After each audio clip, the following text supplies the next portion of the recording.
Die Bank. Die Bank معنا بانك. هي kann man Geld abheben und einzahlen. د خلک کولای چې پیسې وباسي او بیرته پیسې په اکاونټ کې خپلې واچوي.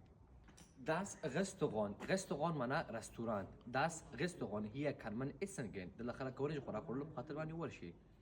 Die Universität. Universität معنا پوهنتون. Die Universität.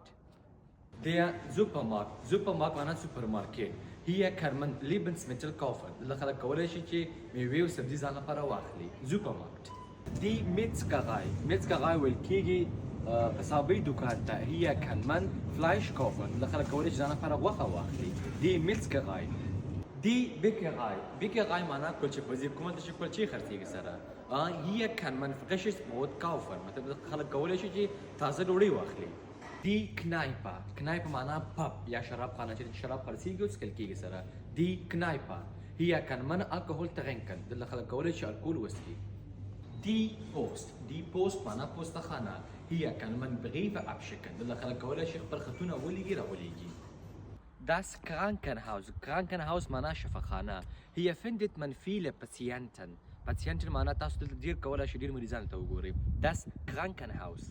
Die Apotheke. Apotheke معنا دواخانه. Hier kann man Medikamente kaufen. مطلب د خلک کولای شي ځان لپاره دواګانې واخلي. Die Apotheke. Der Park. Der Park معنا پارک. Hier kann man spazieren gehen. د خلک قدم وهلو په خاطر باندې راځي. Der Zoo. Der Zoo oder der Tierpark. مطلب ویل کېږي باغ یوه شته. Hier kann man viele Tiere sehen. دلته تاسو کولی شئ ډېر زیات حیوانات وګورئ. Der Zoo.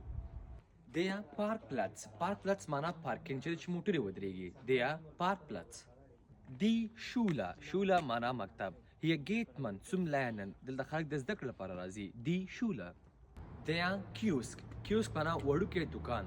Hier kann man Zeitung und Zigaretten kaufen. دلته خلک کولی سګرټ او د ورځنۍ ورځپاڼې واخلي. Der Kiosk.